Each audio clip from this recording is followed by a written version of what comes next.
Yeah, ladies and Yes. gentlemen, we are here in the treatment center in Arelas, Corfu, and I'm here with I'm Roland, by the way, and this is the Table Talks number 2 with my friend Andrea, and we try to discuss with you at home what's the benefit of doing MER sessions and gyrotonic sessions on top of it. Which is what we do extensively with people in the treatment center here. So basically what we do is you do an MER session to open up structures in your body which are held by character structure or by damage or by whatever there's cramped in your body.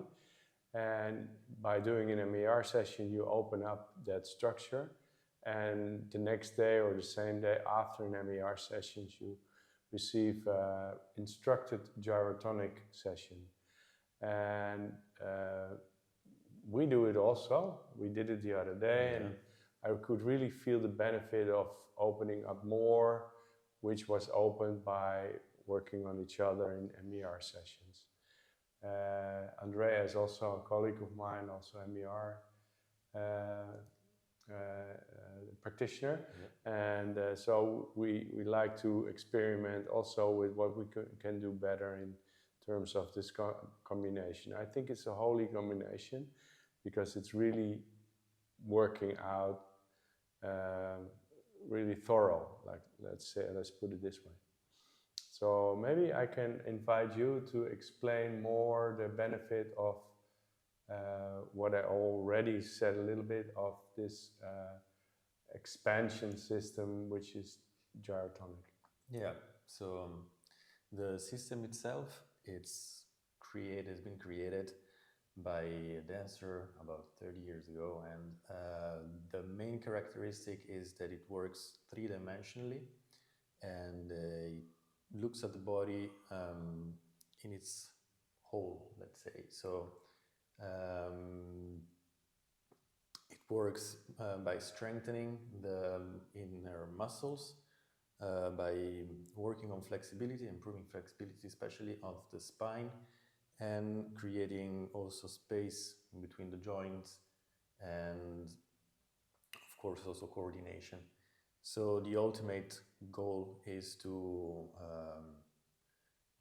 be having a healthy body, that it's self-sustained, and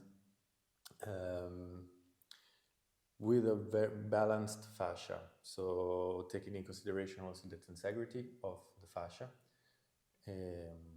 So within every exercises, the whole body is involved in the movement. And the good combination with the MER is that if someone is suffering of chronic pain or is stuck in its posture,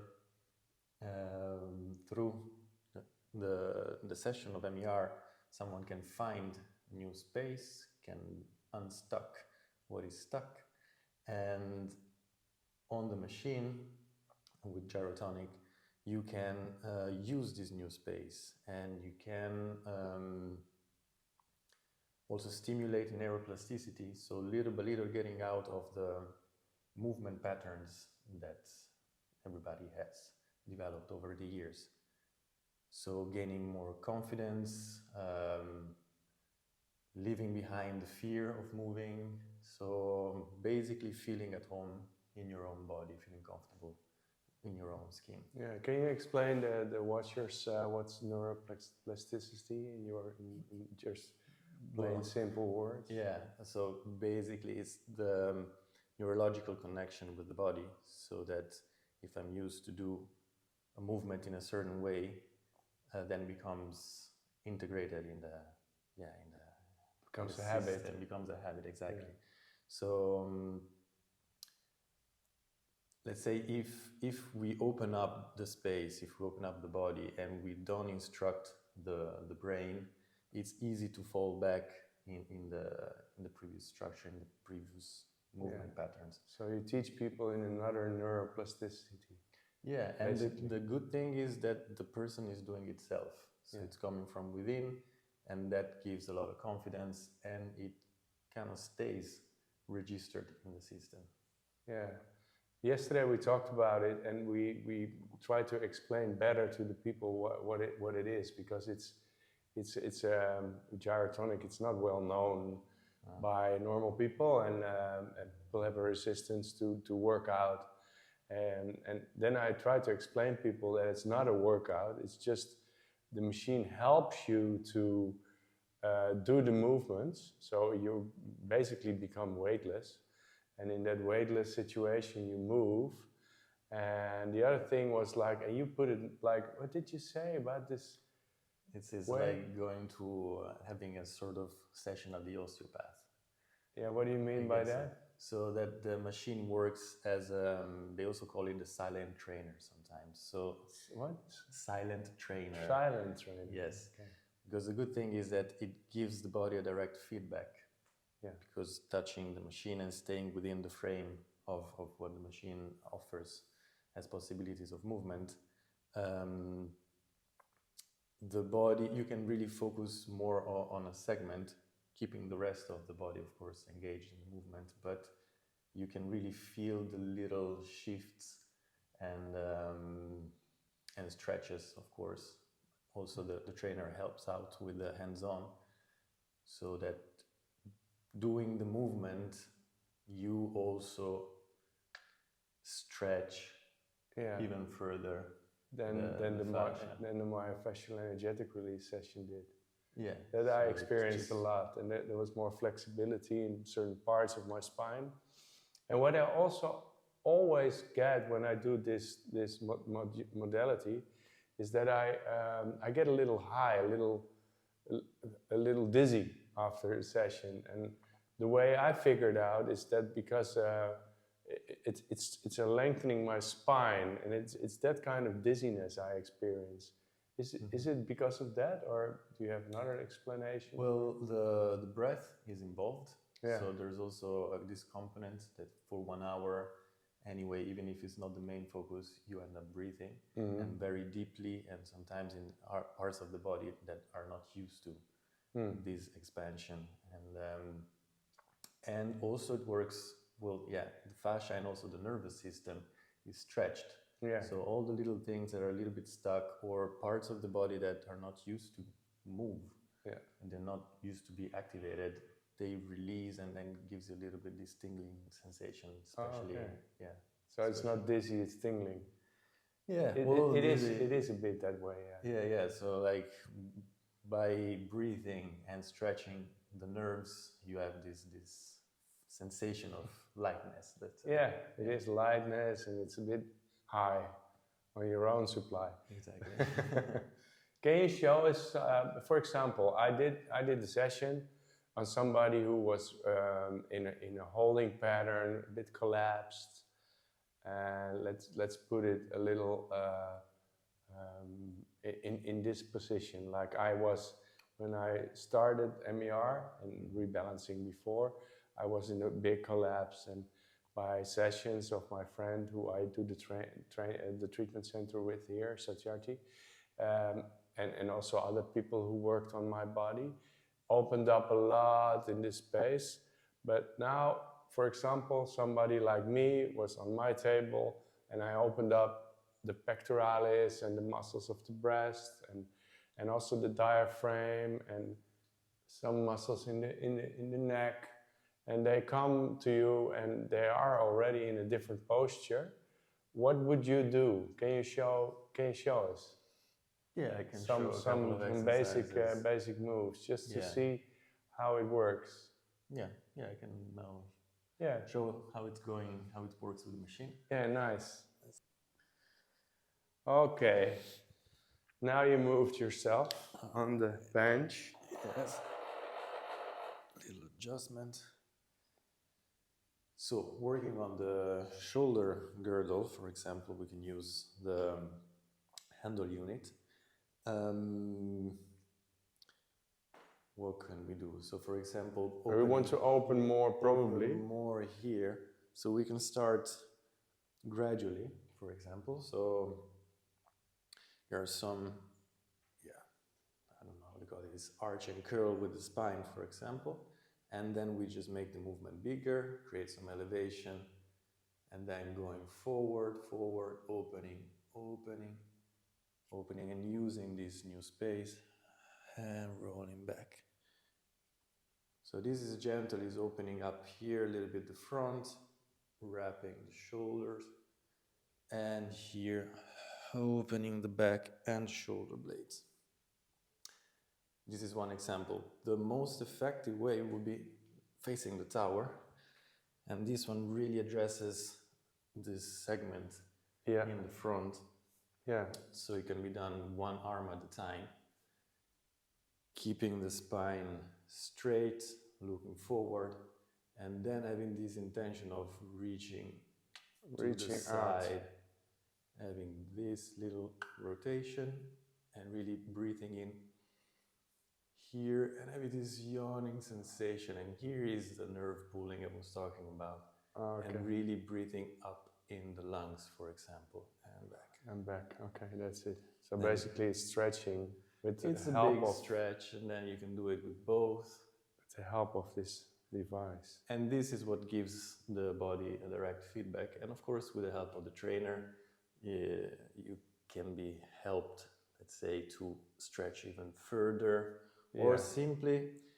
Often people develop fear because they're not used to use this part, so they're afraid to fall or to break, which is not the case. But with the help and the guidance of the trainer, someone can gain trust and go that little segment further. So you would what you would do is this, and then lock this a little bit so it gets thrust, and then you open up more by helping them breathing into the chest or something like that. Or I can show it to you, like if you sit down here. Yeah. The same place? Yeah, like same this? way, since we're doing this exercise. One thing is to help here. I always lift my shoulder when I do this. And that's what the trainer is here for. Yeah. So the only thing you want to do is look up with the sternum, so a little bit of an arch. And then I can stretch a little bit further, help the rotation here of the shoulder, for example, or grabbing the shoulder blade if it's the case. And you can lean a little bit on me. Yeah, so you can really breathe. Okay. And opening up here, for example. That way. Oh, that's nice. How it would work. Yeah, that's nice. Work on these parts of the body. So it's basically it's stretching with help of somebody doing it. Yeah, and it's always in movement, so it's always dynamic. It's always dynamic, and always with breathing. So we go little by little, step by step. Yeah. So it's not too much for the body, and it's this thing of gaining trust and getting used to using this new space. And you do this one time after the MER session? Yeah, ideally you would need few sessions. More, for the same reason, like that the body needs to register this new pattern of movement. The fascia wants to, let's say, find this new normal. And it's also that the fascia is stretching out, getting new ways, losing the toxics and getting new nutrition, but it always goes back a little bit. And then you need or another MER session and on top of it this, or only this after the MER session to stretch out more and to open it more again and again. It's often like it goes in waves, like a learning curve for the fascia, for the body. So you gain this new space and then it falls back a little bit in the old pattern, and then you pick it up again. And the good thing is that the body has a good memory. So even if you forget, the body remembers. Yeah, I did it quite a lot, and I did a pre-training, so I know this thing. But I didn't do it for a while, and then yesterday, or the day before yesterday, I really was amazed how my body still knew how to move in these ways. Yeah, and it's fascinating because at the beginning can look a little bit rough or feel a little bit intense. Yeah. But over time it becomes a joy, and the body asks for it. And this expansion, this breathing in, is it's not joyful. It's nice. yeah. And the legs, what do you do with the legs? For example, this yeah. person comes with the opening here. What would you do with the legs with that person? For example, like since I mentioned before, it's you work, the whole body is engaged. So even here sitting, the legs are strong as a tree, as a foundation. You push down a little bit with the feet. And if you go right, the left leg creates opposition not to fall. So the same way for the legs, which normally is good to start by lying down on the bench to lengthen the whole back line. So there is a pattern of movement with legs, but the whole body is extending from the top of the head to the heels, for example. Yeah. And well, most popular exercises are the hamstring series. Yeah. So using the cables and the weight. Yeah. You can stretch and open also the hips, because often there is a relationship between. Yeah, because jaw, I was shoulder, like hips. this all the time, and now and I was walking like this. Yeah, so often didn't really move from my core. Yeah. And now I'm like this, and I'm still moving not from my core. So what shall we do? There's a lot to do. Yeah. But of course, so by changing one aspect, one segment of the body, all the rest also kind of find its new position, but it's good to really work on it as well, so to make the work more effective. So often there are some lines, some spirals, or the deep connections. It's good to work, I would say, to opening here the hips. So I can show maybe with the machine. I have to put some weight. What does the weight do? So the weight helps in two ways. So you can work with the weight and against the weight. In this case, it will be pretty clear. In this case, the weights help a lot with the stretch, so with the coming up of the legs. Right here. You want it here? Yes. And then you can work against it when coming down. Normally the trainer gives you this. Yeah. This is for when you do it alone. Unofficial way. If you are a trainer, you train yourself also. And yeah, I used to do it also by myself. So I know what he does. So this is a good position, for example, to see. Let me check if people can see this at home. Oh yeah, you can see. Yeah. Good. So in this position, it's called hamstring series. So focus on the hamstring and in general on the legs. Yeah. But the whole body is engaged. So the shoulders are opening up, and we have the same feeling that we showed in the exercises before. Yeah. And what I was saying of the weight, for example, in stretching up, I let the weight pull the leg. So your weight is there's no weight there. The weight is helping the stretch, so I can have a relaxed hip. I can let go here the sit bones a little bit. So the weight is heavier than your legs now. Yes, I think so. Like it's about 15. Because it's stretching your leg. Yeah. Yeah. Okay. So it's pulling back. Yeah. Okay. Very gently. Because people cannot feel at home. True. So this exercise, you go up. Here you can a little bit let go and use this thing of the weight. And now we're gonna work against it by pushing down the legs, reaching out. Okay. And so the head is reaching forward, up. Looks like learning to swim like Flipper. Yeah, that's called the dolphin. Ah. A lot has been inspired by nature. Yeah. So this is one way. And to work on the hip, as I was saying, this rotation, we have, for example, the frog. So you work on the outside rotation. Okay. And here the cable help, and here you work a little bit against it. Yeah, I can see why it's called the frog. Yeah. And I can also see now why it's developed by dancers. Yeah, there's a lot of articulation of the feet. Yeah. Or the turn in. So working on this. Yeah. So in the hip socket, you can go this way down. Yeah. And up. Okay. And there's many possibilities. It's good, for example, for people that have scoliosis to do this one. Because this way you work a little bit side by side.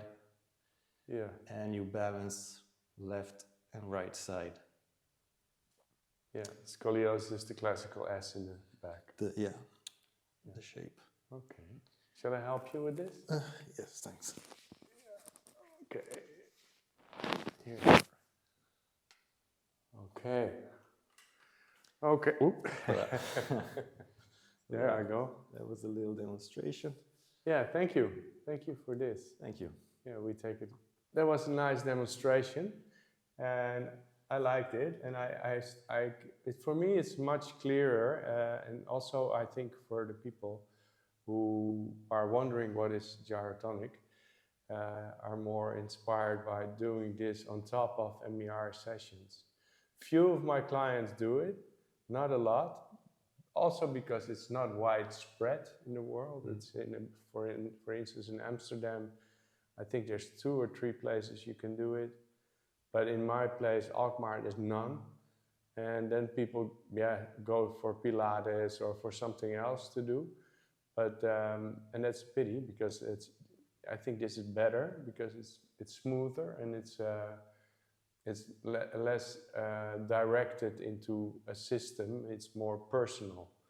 And I like personal things because everybody is a little different and everybody has their own character structure or holding pattern or way and needs another way out of than another one.